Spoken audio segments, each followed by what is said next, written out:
A millionaire is mocked for falling in love with a homeless woman. But fate takes a turn. Before we dive into the story, comment below and let us know what city you're watching from. Enjoy the story. Gabriel Torres, owner of a real estate empire, was driving through the busy streets near his office. While waiting at a red light on a crowded corner, something unusual caught his eye. Sitting on the ground, leaning against the wall of an old building, was a young woman. She was wrapped in a worn-out blanket, arms crossed tightly around her body to ward off the cold.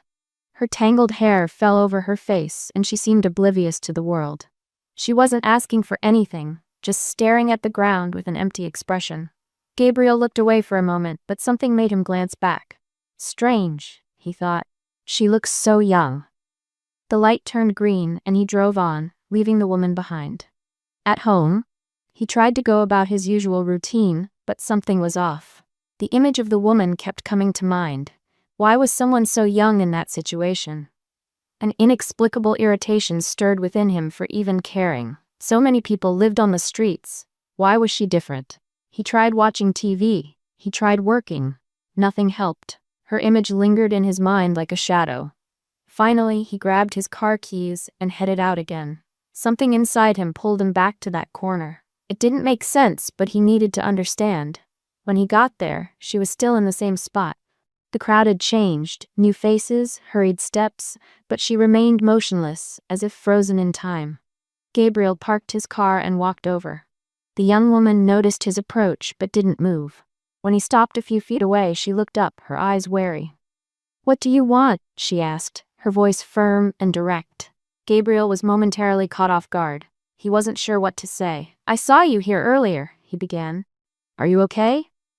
She stared at him for a moment before replying. "I'm sitting on a street corner wrapped in an old blanket. What do you think?"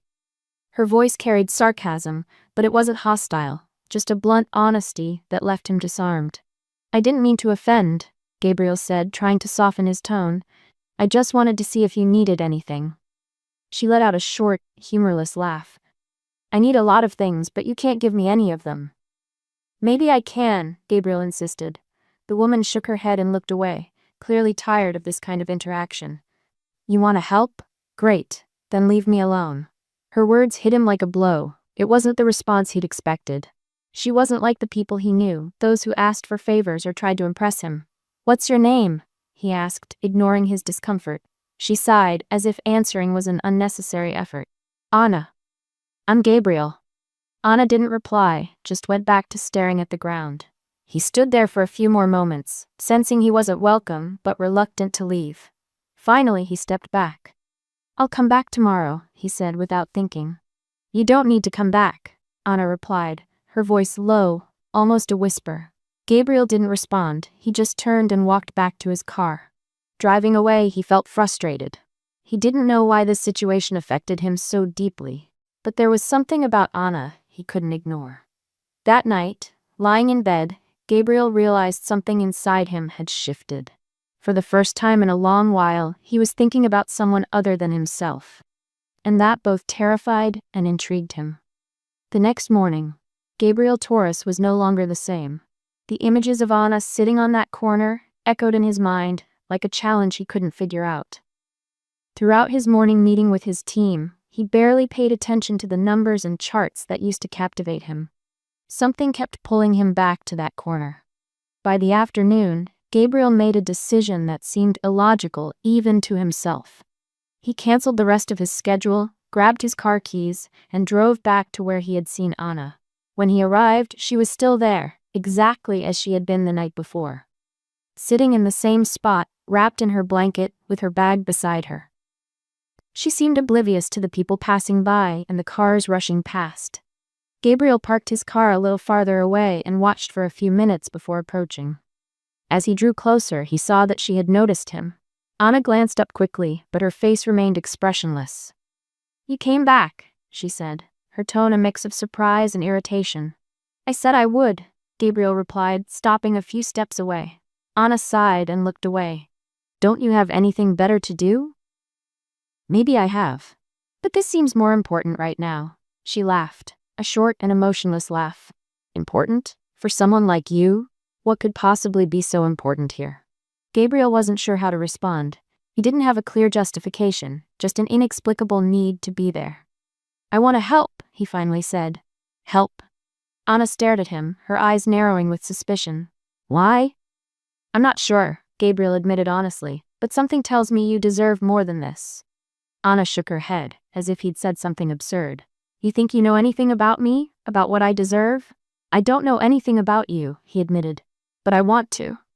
Anna stayed silent, studying him as if trying to figure out his true intentions. Finally, she sighed softly. "All right, millionaire? You want to know? I used to have a home, a job, a normal life, but all of that is gone now. This is where I am. And before you ask, no, I don't need your charity." Gabriel felt a tightness in his chest at her words. He hadn't expected Anna to be so direct or so firm. "I'm not here to judge you or ask questions about what happened," he said. "I just want to help somehow." She narrowed her eyes. "Why? Because your conscience bothers you when you see someone like me?" Gabriel hesitated. Anna was right to be skeptical. He knew many people acted out of guilt or to feel superior, but that didn't seem to apply here. "Maybe I'm just tired of looking at numbers and forgetting that there are people," he replied. Anna stared at him for a few more seconds before letting out a brief laugh. "All right, millionaire. If you want to help, I'll take food. That's all." Gabriel nodded, relieved to have made a small step forward. He left to find something for her to eat, returning a few minutes later with a sandwich and a bottle of water. Anna accepted them without a word, but her eyes showed a mix of gratitude and reluctance. "Thank you," she said softly as she began to eat. Gabriel stood there, watching her for a moment. He realized Anna was much younger than she first appeared, maybe not even 25. Despite everything, there was a strength in her posture, something he couldn't quite define.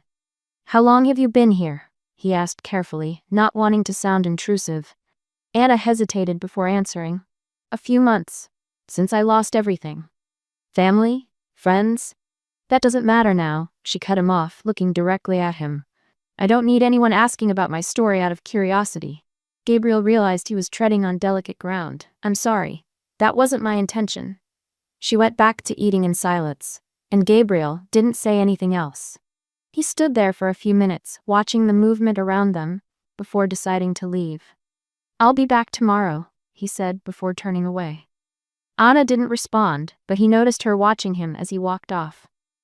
On his way back, Gabriel felt a mix of relief and restlessness. He knew this connection was just the beginning, but something inside him told him Anna was important. He didn't know how, but he felt he needed to keep coming back, even if she continued to resist. Let's play a little game with those who read the comments. Type popcorn in the comments. Only those who make it this far will get it. Now, let's continue the story. That night, as he tried to focus on a stack of documents, Gabriel realized his thoughts were elsewhere. Anna was like a mystery he needed to solve, and for the first time in years, he felt like something in his life had a purpose beyond work and money. Gabriel returned the next day as promised, but something inside him felt different. It was the first time in years that a decision seemed to come from his heart rather than his head.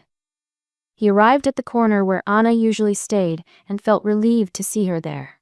This time, she watched him from a distance as he approached, but without the same resistance as before. Gabriel carried a bag with food and a new blanket, something warmer than what she was using. "Good morning, Anna," he said, setting the bag down beside her. "You're persistent, huh?"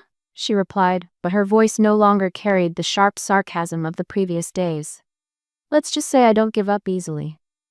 She looked at the bag, opened it carefully, and saw a sandwich, a bottle of water, and the blanket. She touched the fabric with her fingers and sighed. "You don't have to do this." "I know." Anna ate in silence for a few minutes, while Gabriel sat on the curb beside her. People passed by, casting curious glances, but he ignored them. "You're used to hearing, 'Thank you,' aren't you?" she asked, a faint smile on her face. "Not always," he replied, surprised by her question. She looked up at him, reassessing him. "A millionaire sitting on the ground with a homeless woman. Must be a first." "It's definitely out of my comfort zone, I'll admit," he said, chuckling at himself. "But maybe it's exactly what I need right now." Anna stayed silent for a moment, as though weighing his words. "Why do you keep coming here?" she finally asked. Gabriel thought carefully before answering. He could say it was to help her, but he knew that wasn't the whole truth. Because I think you deserve more than this, he said. And because, in some strange way, I think I need to be here too. Anna didn't respond. Instead, she averted her gaze as if wanting to escape the conversation. You said you used to have a home and a job. How did you end up here? Gabriel asked gently. She hesitated but eventually spoke. I lost my job a year ago. After that, everything fell apart. The house was the first to go. Friends, family, they disappeared over time. Now, this is all I have. Gabriel listened closely, feeling a knot tighten in his throat. He thought of how many people must have similar stories, yet he'd never stopped to see them before. Have you ever tried to get help? Maybe a shelter? Shelters aren't safe for women, she replied bluntly. I'd rather be alone. Her answer weighed heavily on his mind. He didn't know how to change her situation, but he felt an unshakable need to try. You're different, Anna, he said after a moment. I don't know how to explain it, but you're strong. Even here, even like this, you have something special. Anna laughed, but this time it carried a hint of real humor. Special? You really don't know me, Gabriel. Maybe I want to. She looked at him again, narrowing her eyes as if trying to figure out his intentions. And what do you get out of this? She asked. Nothing. This isn't about getting anything. Everyone wants something, Gabriel, even you. He fell silent, knowing she was right. Maybe he did want something, but he wasn't sure what it was yet. Maybe I'm just trying to learn something from you. Anna laughed again, shaking her head. You have a strange idea of learning. Gabriel stayed by her side a little longer, silently watching the street's activity. Despite her resistance, he felt Anna's guard beginning to lower. It wasn't much, but it was a start. As he stood to leave, he did something unexpected. He took a card from his pocket and handed it to her. This is my office number. If you need anything at all, call me. She took the card with a neutral expression but said nothing. See you tomorrow, Anna, he said before walking away. She watched him leave, holding the card as if unsure what to do with it. That night, Gabriel realized his life was changing. He had always believed the world revolved around money and power, but Anna made him question everything. For the first time, he felt like he was doing something that truly mattered. Anna, meanwhile, stared at the card in her hands. Part of her wanted to throw it away, but another part, a part she didn't want to admit existed, felt that maybe, just maybe, someone was finally seeing beyond her poverty and despair. Days passed, and Gabriel kept visiting Anna. Despite her initial resistance, she began to accept his presence. Not that it softened her defensive demeanor. Anna remained cautious, as though waiting for the day Gabriel would stop coming and never return. But he stayed, and over time, small sparks of trust began to flicker. Anna opened up more about her life, though she still held back certain details. Gabriel, on the other hand, tried to figure out how he could help her without pushing her into something she didn't want. Then, one cloudy afternoon, Gabriel arrived at the corner to find Anna looking worse than usual. She was pale, clutching her stomach as if in pain. Anna, what's wrong? He asked, crouching beside her. It's nothing. She replied weakly. It doesn't look like nothing. You're pale. Are you sick? Anna hesitated, clearly uncomfortable. Gabriel pressed her gently, and finally she let out a heavy sigh. I'm pregnant, okay? She said, her tone defiant. The revelation hit Gabriel like a blow. He blinked a few times, trying to process. Pregnant? How long have you known? A few weeks, Anna admitted, looking away. But it doesn't matter. It makes no difference. What do you mean, it doesn't matter? Gabriel asked, incredulous. This changes everything, Anna. She laughed, but it was a bitter laugh. Changes what? I'm already living on the streets. Now I'll have a baby on the streets. What else could possibly change? Gabriel felt a lump in his throat hearing that. He had never thought about what it was like to face something so monumental without any support. Does the father know? He dared to ask, already suspecting the answer. The father disappeared when he found out. Of course he doesn't know, Anna replied coldly. Gabriel fell silent for a moment, trying to think of what to say. The thought of a pregnant woman living in such conditions was unbearable to him. Anna, you can't keep going like this, he finally said. You need care, a safe place. And what do you suggest? That I go to a shelter? I've already told you, that's not an option. Then come with me. Anna looked at him as if he had just said something ridiculous. Are you crazy? No, I'm being practical, Gabriel replied. You need help and I can offer it. I'm not asking for anything in return. Anna shook her head, clearly skeptical. And what do you get out of this, Gabriel? Are you just trying to turn me into some charity project to feel good about yourself? This isn't about me, Anna. It's about you and your baby. She stayed silent, staring at the ground. Gabriel could tell that behind her resistance was fear. I understand why you're skeptical, he continued. But you don't have to decide now. Just think about it. Anna didn't respond, but Gabriel knew she was considering it. He left some food and new clothes for her before saying goodbye, promising to return the next day. That night, Gabriel found himself thinking about how much his life had changed since meeting Anna. He didn't fully understand why he cared so much, but he knew he couldn't just ignore what was happening. Anna, meanwhile, spent hours staring at the card Gabriel had given her. His offer was intimidating, but the thought of bringing a child into the world while living on the streets was even more terrifying.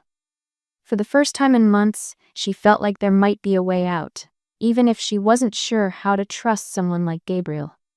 The next day, Gabriel returned as promised. This time, he found Anna standing, waiting for him. I'll accept your help, she said firmly, though her eyes were filled with hesitation. Gabriel smiled, a mix of relief and determination. You're making the right choice, Anna. Let's change your life. Gabriel's decision to help Anna seemed simple at first, but it quickly became the center of a storm. The apartment where Anna stayed was a safe haven, but outside, chaos brewed. At work, in the press, and even among his own family, Gabriel's choice was questioned, mocked, and outright attacked. Early in the morning, as he entered the company's headquarters, Gabriel noticed the stares. Whispers that had once been discreet were now accompanied by muffled laughs and even blatant jokes. Looks like the boss is recruiting from the streets now, one manager said loudly in the hallway, drawing laughter from others. Watch out, she might take your spot as the new director, another joked. Gabriel heard it all but kept walking, eyes fixed on the elevator. Still, each comment felt like a small blow, testing his patience. On the executive floor, things weren't much better. During a meeting with the board, Ricardo, a man known for his sharp tongue, brought up the topic directly. Gabriel, can we talk about the elephant in the room? He said casually, but with a provoking tone. Gabriel closed his eyes for a moment before responding. Go ahead, Ricardo. Is it true what people are saying? That you're involved with a homeless woman? The room fell silent. Everyone waited for Gabriel's reaction. He took a deep breath, controlling the urge to snap. Yes, it's true, he said, meeting Ricardo's gaze. I'm helping Anna, a woman who is living on the streets and is pregnant. The murmurs that followed were almost deafening. Gabriel raised his hand, demanding silence. Before anyone says something stupid, let me make one thing very clear. I will not tolerate any disrespectful comments about her. Ricardo, with a cynical smile, wasn't ready to back down. I understand your position, Gabriel, but you realize this is hurting our image, right? The press is already watching. Wouldn't it be more prudent to distance yourself from this situation? Gabriel stood, his chair scraping loudly against the floor. Prudent? Are you suggesting I abandon someone in need just to protect the company's image? Ricardo tried to argue, but Gabriel cut him off. I love Anna, and I will take care of her and this baby as if they were my own family. If that bothers anyone here, the door's open. The silence that followed was overwhelming. No one dared to speak. Gabriel stood there for a few seconds, his eyes scanning the room, daring anyone to challenge him again. After the meeting, Gabriel locked himself in his office for a few minutes to regain control of his emotions. He knew he had done the right thing, but he also knew the battle was far from over. At home, Anna was facing her own fears. Despite everything Gabriel was doing, she felt the weight of being at the center of so much turmoil. You don't have to do this, Gabriel, she said one night as they ate dinner. Do what? Fight for me. For us, it's not worth it. Gabriel set his utensils down and looked at her. Don't say that, Anna. You're worth it. Both of you are. She looked away, pushing her food around her plate. I just don't want you to regret this, to look back and think all of this was a mistake. Gabriel reached out, gently holding her hand to stop her fidgeting. I will never regret helping you, Anna, never. There was a firmness in his voice, almost desperation. For the first time, Anna saw something in Gabriel's eyes she hadn't seen before. Absolute sincerity.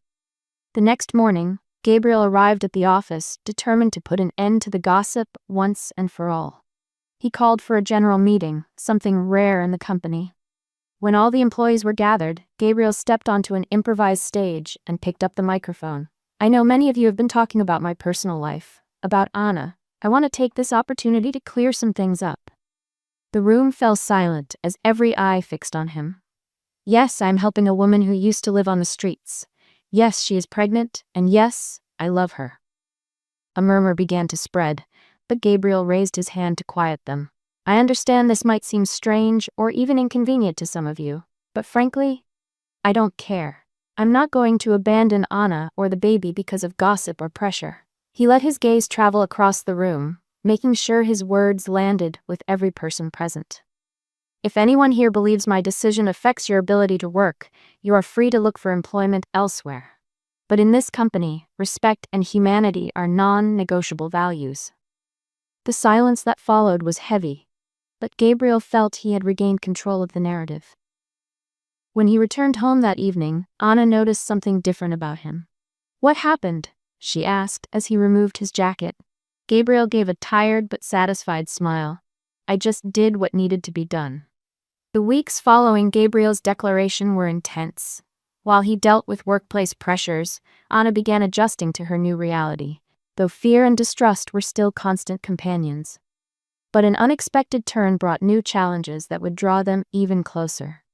One morning, Gabriel took Anna to a routine obstetric appointment. Since she had accepted his help, he made it a point to be present for every moment. Despite Anna's initial discomfort, Gabriel insisted, ensuring she knew she wasn't alone. The doctor performed the usual exams and ordered an ultrasound to check on the baby's development. Anna was nervous. It was her first time seeing the baby. Sitting beside her, Gabriel held her hand. It's going to be okay, he said with an encouraging smile. When the image appeared on the screen, the room went silent. The doctor smiled. Congratulations, the baby is developing well. Anna stared at the screen, her eyes welling with tears. It was real. Right there, in front of her, was proof that her life was about to change forever. It's incredible, she whispered. Gabriel couldn't take his eyes off the monitor. Even though the baby wasn't biologically his, he already felt an unexplainable connection to that tiny life. After the appointment, Anna was visibly emotional. Gabriel took her to a nearby cafe to talk. You're quiet, he noted. It's just, that was the first time it felt real, Anna replied, stirring her tea. I'm scared, Gabriel. Scared of what? Of not being able to do this. Of being a terrible mother. Gabriel reached across the table and held her hand. You don't have to do this alone, Anna. I'm here, and I'll always be here.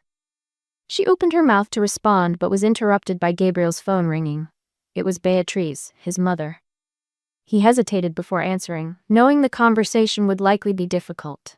Gabriel, we need to talk, Beatrice said without preamble. I'm busy right now, Mom. I don't care. This is about that woman. I won't let you ruin your life over a reckless decision. Gabriel stood and stepped away from the table to take the call in private, leaving Anna confused. My life isn't yours to allow or not, Mom. He responded, keeping his tone calm. Do you really think this is going to end well? Gabriel, you're taking on a baby that isn't even yours. Can't you see how ridiculous this is? What I see, Mom, is that you're more concerned with what people think than with doing what's right. The silence on the other end was heavy, but Gabriel didn't back down. Anna is my family now, and if you can't accept that, maybe the problem isn't with me. He ended the call before she could reply. When he returned to the table, Anna was watching him with a mix of curiosity and concern. Is everything okay? She asked. Yeah. Just family stuff. Gabriel were trying to downplay the tension. In the days that followed, Gabriel began reorganizing his life to prepare for the baby's arrival. He bought furniture, clothes, and everything Anna would need to care for the child. Although grateful, Anna still felt uneasy about depending so much on him. One evening, as Gabriel assembled the crib in the apartment, Anna watched him silently. Are you really willing to do all this for me? She finally asked. Gabriel stopped what he was doing and looked at her. It's not just for you, Anna. It's for the baby, for the family we're creating. His words struck her deeply. For the first time in a long while, Anna felt there might be a future for her, something worth fighting for. A few days later, news about Anna expecting a baby while living on the streets began drawing media attention. A tabloid published a photo of her with Gabriel, accompanied by a sensational headline: "Millionaire involved with homeless pregnant woman, scandal or act of love." When the news reached the office, Gabriel addressed it head-on. He called another meeting with his team. "I know many of you have read about my personal life in the papers," he began firmly. "Let me make one thing clear. I will not tolerate judgments, jokes, or disrespectful comments about Anna or our family." Some executives exchanged glances, but no one dared to speak. "If anyone here believes that my decision to support Anna compromises my leadership, you're welcome to leave now. This team doesn't need people with such small-minded values." The room was silent. Gabriel knew he was risking his reputation, but he didn't care. As the days passed, Gabriel and Anna grew closer. A deeper bond began to form. Gabriel, once entirely focused on work, found himself thinking about Anna, even during important meetings. Anna, though still battling her insecurities, felt that Gabriel was unlike anyone she had ever met. One evening, while having dinner, Anna watched Gabriel prepare a plate for her, his expression calm yet attentive.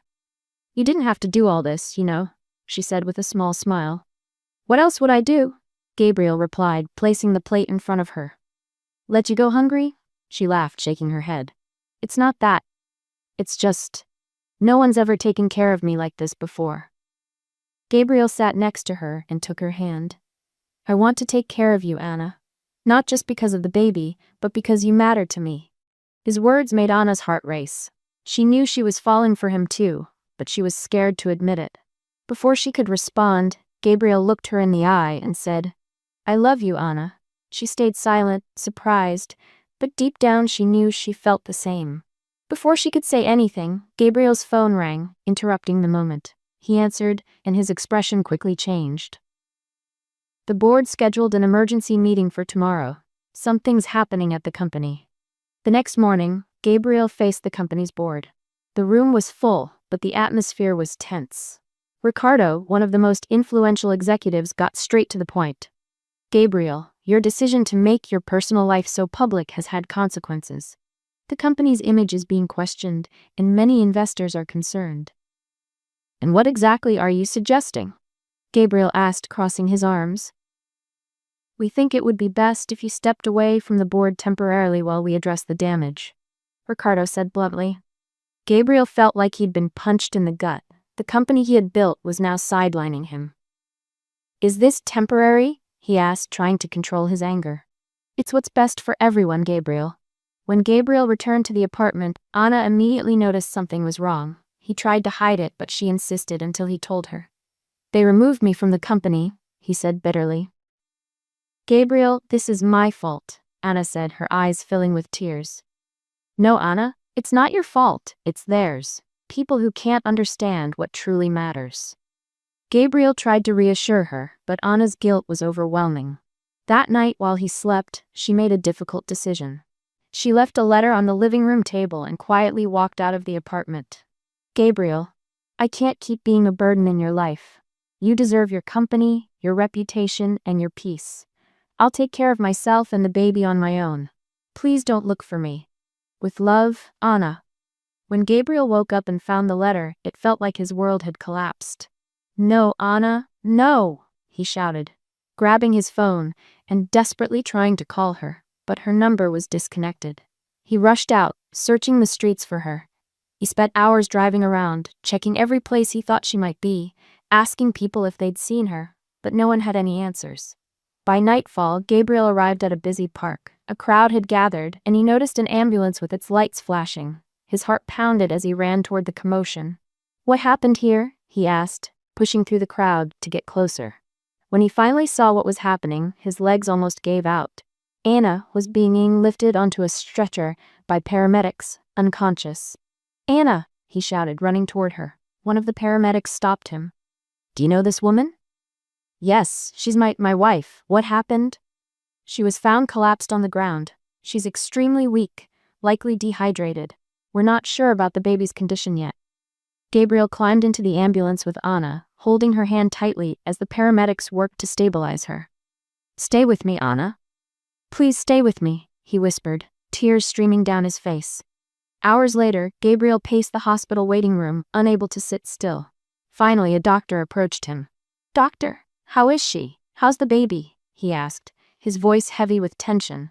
"The situation is critical," the doctor began. "She's very weak, and the stress has made things worse. We need to keep her hospitalized indefinitely to ensure her and the baby's safety." Gabriel nodded, feeling a mix of relief that she was alive and despair over the severity of the situation. He went to Anna's room, where she lay in bed, visibly shaken.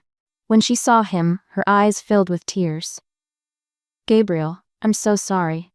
He walked to her side and took her hands in his. "Why did you do this, Anna? Why would you risk your life and the baby's?" "I didn't want to be a burden to you. I've lost so much already. I didn't want you to lose more because of me." Gabriel shook his head, his eyes locked on hers. "You've never been a burden, Anna. You're everything to me. You and this baby are my family, and nothing matters more than that." Anna began to cry, and Gabriel held her close, promising that she would never feel alone again. With Anna hospitalized, Gabriel faced the challenge of keeping their family together while managing the fragility of their situation and the decisions he needed to make to protect Anna and the baby. After a few days in the hospital, the atmosphere in Anna's room was heavy. The stillness of the early morning was broken only by the soft beeping of the heart monitor and the sound of her breathing. Gabriel spent every night by her side, barely sleeping, his mind consumed with guilt and worry. That morning, Anna seemed a little stronger. As Gabriel arranged some flowers beside her bed, she watched him silently, emotions she couldn't put into words reflected in her gaze. "Why are you still here?" she asked, her voice weak but sincere. Gabriel stopped what he was doing and looked at her. "Why wouldn't I be?" "Because I'd put you in this situation. If I hadn't come into your life, you'd still have your company, your peace." Gabriel sighed, pulling a chair closer to sit beside her. "Anna, I haven't lost anything that truly matters. You and this baby are all I need." Anna looked away, fighting back tears. "I don't know if I can handle all of this, Gabriel." He gently held her hand, feeling its fragility. "You don't have to handle it alone. I'm here." As Gabriel comforted Anna, a man appeared at the hospital's front desk. It was Pedro, the baby's biological father. He had learned about Anna from sensational headlines and decided to show up, not out of concern, but driven by curiosity and a desire to protect himself from any public scandal. When Pedro finally located Anna's room, the scene took everyone by surprise. Gabriel was sitting beside her when Pedro entered, his eyes filled with fake sympathy. "Anna," he began, as if they were old friends. Anna went pale, her body frozen. Gabriel immediately noticed something was wrong. "Who are you?" Gabriel asked, standing up, his voice firm. "I'm Pedro, the baby's father," the man replied with a smile that didn't reach his eyes. Gabriel felt his blood boil. "What do you want here?" "I just want to help. I heard she was here and thought I could do something." Anna, who had been silent until now, finally found her voice. "You disappeared, Pedro. Don't pretend you care now." Pedro shrugged, feigning indifference. "Things were complicated, Anna, but I'm here now." Gabriel stepped forward, shielding Anna with his body. "She doesn't need you. We're fine without your help." Pedro looked at Gabriel with disdain. "And who are you to decide that?" Without losing his calm, Gabriel replied, "I'm the man taking care of her and the baby you abandoned." The tension in the room was palpable. Pedro realized he had no place there and left, but not without casting one last glance at Anna. This isn't over. After Pedro left, Anna began trembling, clutching the sheets tightly. Gabriel wrapped his arms around her, trying to comfort her. "He won't come back, Anna. I'll make sure of it." Anna looked at Gabriel, her eyes filled with tears. "What if he tries something?" Gabriel took a deep breath, his determination clear. "Then he'll have to get through me first." That night while Anna slept, Gabriel started planning how to protect her and the baby. He knew Pedro couldn't be trusted, and his return couldn't be ignored. In the days that followed, Gabriel intensified his efforts to secure a safe future for Anna. He hired a lawyer to learn about Pedro's legal rights and began looking for a permanent place for them to live. far from all the chaos. Anna, meanwhile, started to accept that Gabriel was genuinely willing to fight for her. His constant presence, even amidst so many challenges, proved his commitment. One afternoon, as Gabriel sorted through some paperwork in the hospital room, Anna called him. "Gabriel, I want to start over. I want to leave all this behind." He smiled, moving closer to her. "And we will, Anna, together." The days following the encounter with Pedro were tense. Gabriel devoted himself even more to protecting Anna and the baby, but the shadow of the past seemed to loom over them. Anna grew quieter, as if the confrontation had reopened old wounds she thought had healed. Gabriel decided he wouldn't wait for another confrontation. He hired a lawyer and began preparing documents to ensure Pedro couldn't interfere in their lives. He also increased security at the hospital and arranged for a guard to accompany Anna during her stay. Anna, on the other hand, wrestled with a storm of emotions. Part of her still bore the weight of her past with Pedro, but Gabriel's unwavering support was starting to create a new perspective. One morning, as Gabriel was at the hospital, Anna finally decided to speak up. "Gabriel, do you think people will ever accept us?" He looked at her, surprised by the question. "I don't care what people think. What matters to me is what we think about ourselves." She held his hand, feeling the warmth and steadiness he always offered. "I just want our baby to grow up in peace." "And he will. I promise, Anna." His words were like a balm to her heart, but the reality outside their bubble remained harsh. That same week, a new wave of headlines emerged. Pedro, in a desperate attempt to gain attention, gave interviews to the press, claiming Anna had lied about him and that Gabriel was being manipulated. The media fed on the story, turning it into a spectacle. "Millionaire seduced by pregnant homeless woman," read one of the headlines. At the hospital, Anna saw the news on her phone and broke down in tears. When Gabriel arrived, he found her with her face buried in her hands. "They'll never stop, Gabriel. Maybe it's better if I disappear again." Gabriel knelt in front of her, holding her face in his hands. "Don't ever say that again. You're not alone, Anna. These people know nothing about you or us." He knew he had to do something. Something big. Something that would show the world who Anna really was and what they stood for together. That same day, Gabriel arranged a press conference. He knew that if he left the narrative in others' hands, they would continue to tear Anna down. In the auditorium, journalists crowded together, ready to fire their questions. Gabriel walked in alone, but his confident demeanor silenced the room. "Good afternoon. I'm here to address some lies circulating about Anna and our relationship." He paused, letting each word sink in. "Anna is not manipulative, as some have suggested. She is a strong woman who has faced challenges most of us can't even imagine. And above all, she is the woman I love." The murmurs began, but Gabriel pressed on, his voice steady. "I chose to stand by her. Not because I have to, but because I want to. And I will keep fighting for her and for our child, no matter what anyone says." After his statement, he opened the floor for questions, but chose to respond only to those he deemed respectful. The press conference ended with Gabriel taking control of the narrative, and gradually, the criticism began to fade. At the hospital, Anna watched the live broadcast and cried again, but this time, out of relief. When Gabriel returned, she greeted him with a tight hug. "Would you really do all that for me?" "I already am, Anna." As the dust from the public exposure began to settle, Anna started to rebuild herself. She accepted an invitation to speak at a social event for homeless women, where she shared her story and talked about the importance of never giving up. Her words were powerful, moving everyone in attendance. For the first time, Anna didn't feel like someone just receiving help. She felt like someone who could inspire others. Gabriel, watching from the back of the room, couldn't have been prouder. She was transforming, stepping out of the shadows of her past to build a brighter future. That night, as they drove back to the hospital, Anna held Gabriel's hand in the car. "Maybe people don't change, Gabriel, but today I realize that I can." He looked at her and smiled. "You've already changed, Anna, and I couldn't be prouder of you." The days at the hospital began to feel routine. Gabriel was always by Anna's side, attending every appointment and staying updated on her and the baby's health. Despite everything they had endured, an unusual sense of calm surrounded them. It was as if they had finally found balance in the chaos. Let's do something fun for those who only read the comments. Type pizza in the comments. Only those who make it this far will get it. Now, let's get back to the story. Anna, now emotionally stronger, began to believe in a future with Gabriel. Though she still felt fear, her heart was warmed by his words and actions. With every gesture, Gabriel showed that she and the baby were his top priorities. One quiet afternoon, as Gabriel read a book by Anna's bedside, she watched him for a long moment before speaking. "Do you think all of this was worth it?" He closed the book and looked at her, his eyes filled with tenderness. "Anna, there's nothing in the world I would change. Everything we've been through has brought us here." She smiled, but something still seemed to weigh on her mind. "What if I can't be everything you expect?"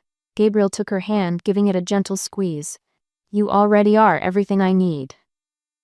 Before she could respond, the doctor walked into the room with a serious yet calm expression. Gabriel immediately stood up.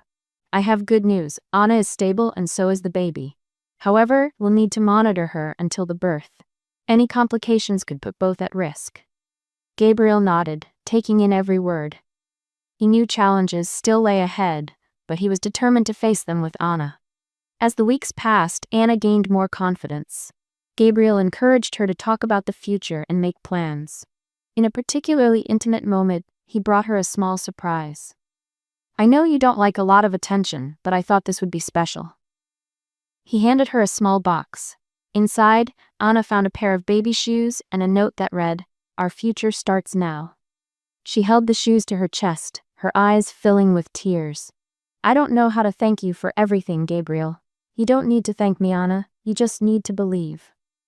That night, as Gabriel slept in the chair by her bed, Anna watched him silently. For the first time in a long while, she felt safe. The days that followed brought a new light to their lives. Gabriel, with unwavering determination, prepared their apartment to welcome the baby, while Anna, still in the hospital, became more involved in the social projects they had started together.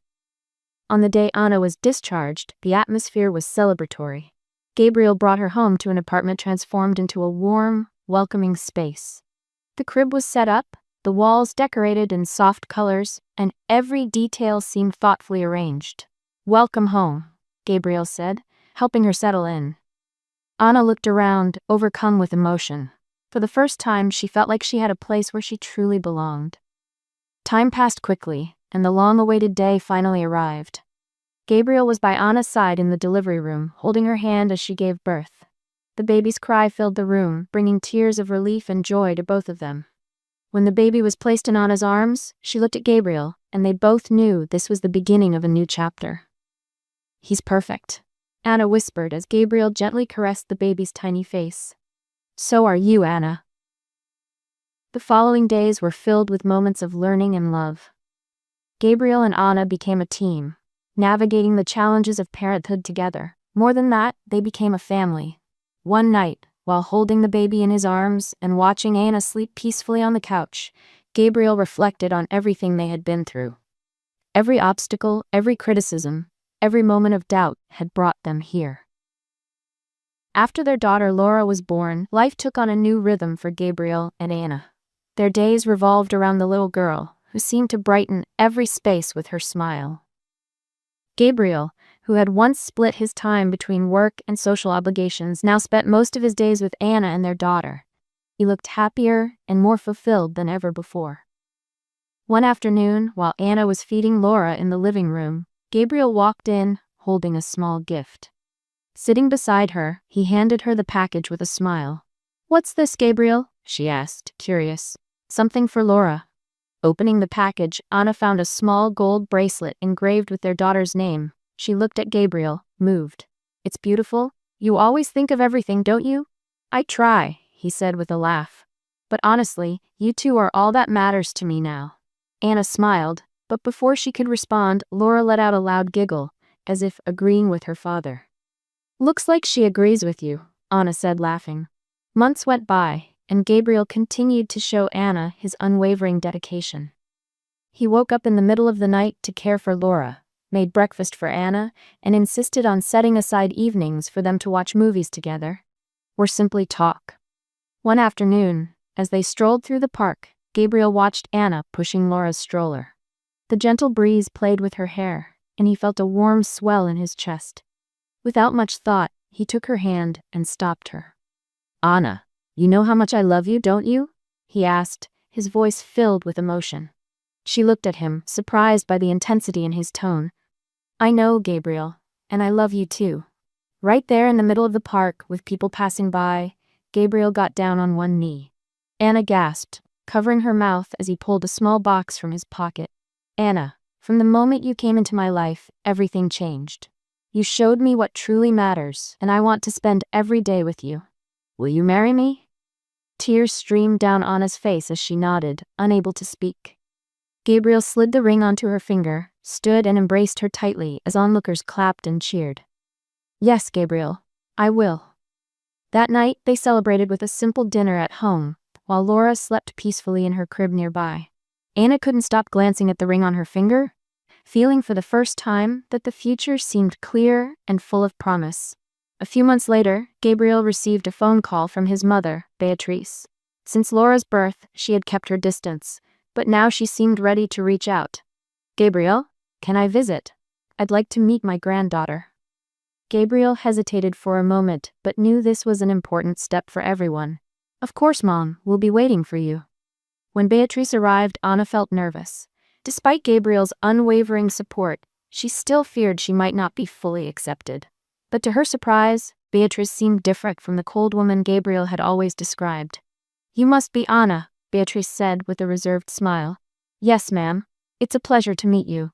Beatrice's gaze softened as she looked at Laura, cradled in Gabriel's arms. "May I hold her?" she asked. Gabriel handed Laura to his mother, who appeared genuinely moved as she held her granddaughter. "She's beautiful," Beatrice said, her voice trembling. Throughout the afternoon, the conversation went smoother than Anna expected. Beatrice asked about Laura's routine and even offered a few motherly tips.